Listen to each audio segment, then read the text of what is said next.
Man, pretty exciting day for all of us, all our wrestling fans out there. Ladies and gentlemen, please, with us, give it up for Roman Reigns, everybody. Talofa, brother. Talofa, welcome to the show, man.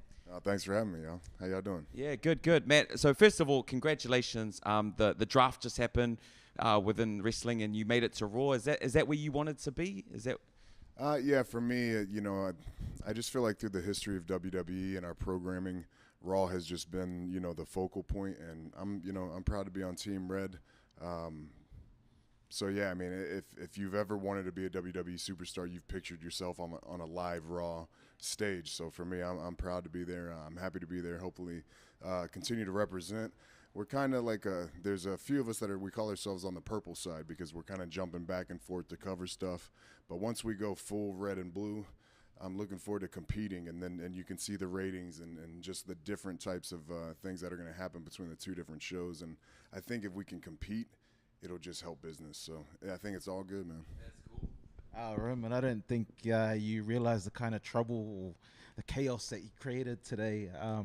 Once I told family members that we were coming to interview you, the amount of people that wanted tickets, the amount of people that wanted to let you know that they're Samoans and they want to come in, they're going to line up. And I know you come from a big family as well. How hard is it to say, no, I can't get each and every one of you into VIP? I don't. I don't say no. That's the thing is, this is what it's all about. You know what I mean? We're here to perform, for families. We're here to put on a family show.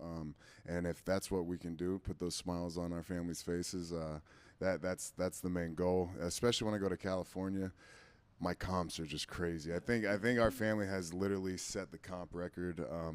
I want to say the Usos' father, Rikishi, might have the record, probably like 125, I think, for one show. I've pushed up close to 50 to 70. But then sometimes I'll throw it on the Usos too, like, hey, take 5.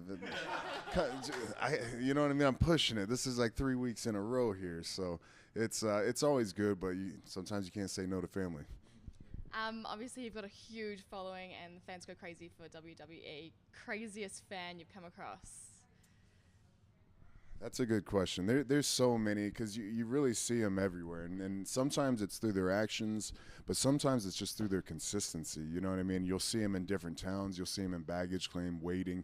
Some people will stand in the rain. So it's an unbelievable passion that our fans have for our product and the WWE and our individual stars. So for me, I just feel very fortunate. But one of the, some of the crazier stuff I think are the tattoos. It's you'll see our fans. They'll tattoo our logos and some of our mottos and stuff on their body, and that means a lot, and it's so flattering because it shows that we've touched them. It shows that we've made an impact, and that's the most powerful thing about being in this position and having this platform in WWE is to set that example and to be a positive role model.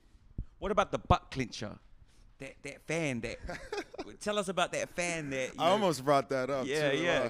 Well, that's the nice thing about not going through the crowd anymore is, sometimes it's cool to be able to connect with the crowd and to dap everybody up. But sometimes they get a little touchy-feely. So did she go, get they right got up it, there? yeah, the lady who got in there, she kind of got in there a little bit. But, yeah, she went to give me I felt like it was you give the football slap or, like a acknowledgement. Yeah. Good play. Yeah, good grab, job. Good right? lift. This was like a good lift. And That's merchandise that money can't buy, right? It was just too much. Sometimes you gotta tone it down. But Was she hot though, or did you figure out who she was? To be honest, it was in the crowd. I mean, it was in a crowd of thousands. So over could it possibly thousands not of have been a people. girl then? Each way, I mean, either way, I was violated. Yeah, you know what I mean? Either way, they touched me where I wasn't expecting to be touched. But yeah, and that wasn't even. I've been grabbed in my butt before, and then someone got me in the front too before. They grabbed my front muscle. You know what I mean? These things happen. This is just a personal request from my partner. She's really gutted she couldn't be here. I didn't ask anyone. I just told her, can't make it. Not allowed. Security's too tight. But that's not Is from this me. it? Is it? Hold on, wait, here, watch. There you go. She goes, That's for whoever you are. Leah, that's you. So she said, touch my hand and then touch his hand. And then I'm not going to touch anything else with this, okay? But But I do feel like, I mean, I'm doing this on your behalf. Like, this is not from Roman. I'm looking at the camera. I'm doing this for Roman. Stop me if I'm wrong. But Roman is just sick of women fans. He's had enough, man. Stop him now. Yeah. Tell him to shut up. He's not a piece of meat, okay? There's some of us that don't get any kind of attention. So, yeah. Yeah, spread it around, man. Nah, I don't know what happened. It's I just go out there and do my thing. It's pretty cool that I do have a female following, but for me, if I can go out there and make an 80-year-old grown man happy, that's I just want to go out there and do what I love, do what my family loves, represent my bloodline, continue to push our legacy, and just represent us and represent this company, and that's the fun part, and everything else coming along with it is just a bonus, Everybody's talking about it at the moment. Conor McGregor calling wrestlers pussies. What are you going to say to that? Well, for me, it's just a silly thing because we have nothing to do with him. My whole life, if he didn't exist, it wouldn't change anything with my world at all.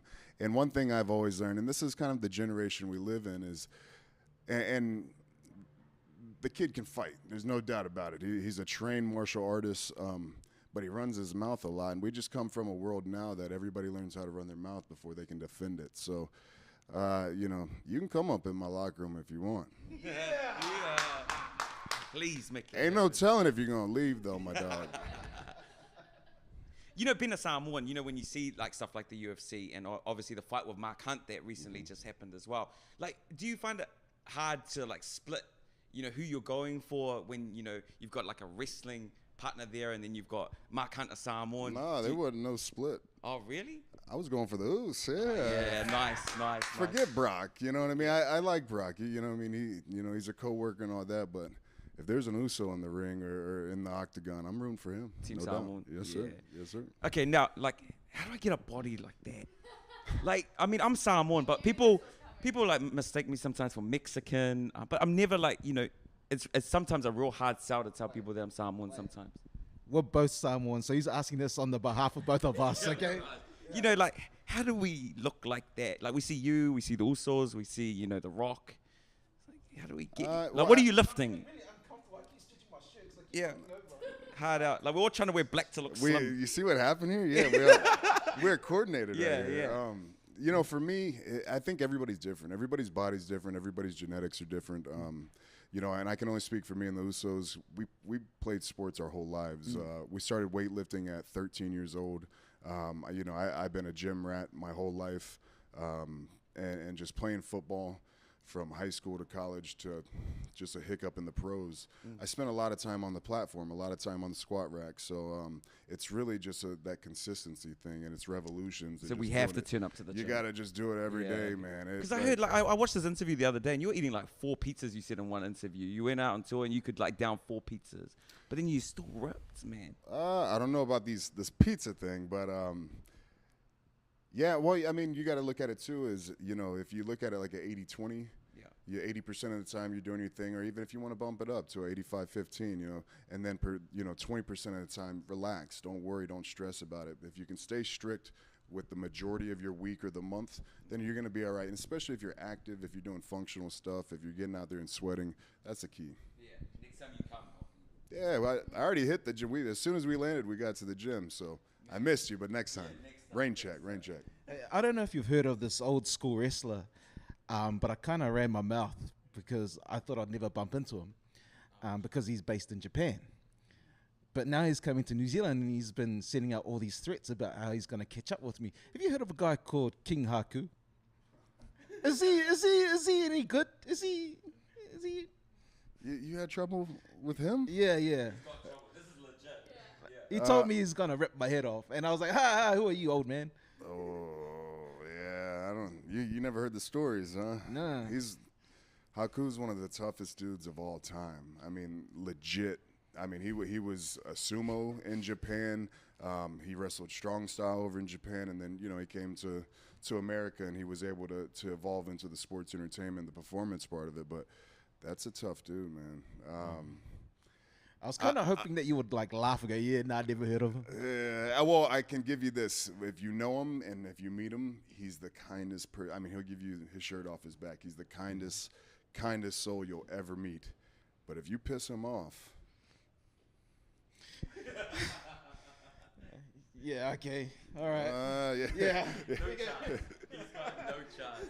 Hey, Roman Reigns, thank you so much for hanging out with us today, man. We really appreciate it. It's really nice to, catch up with somebody who's doing some big things and obviously representing Polynesian people too, man. It's pretty incredible what you're up to, man. So thank you so much for being on the show with us today. Yeah. Thanks for having me, man. This was fun, easy, and it's always a good thing to be out here in the world to see a little piece of it and to say I was here. I'm proud of it. I'm proud to be here representing my culture and my family, and that's what this year is for me, is to represent my bloodline and just give back, to our legacy. So thank you. Thank you. One more time. He's not a piece of meat, okay? Yeah. He doesn't want any more women fans. All right? Yeah. All the women, come out to the show tonight, tomorrow, the next night, every night. If I'm there, you come on out. We love you.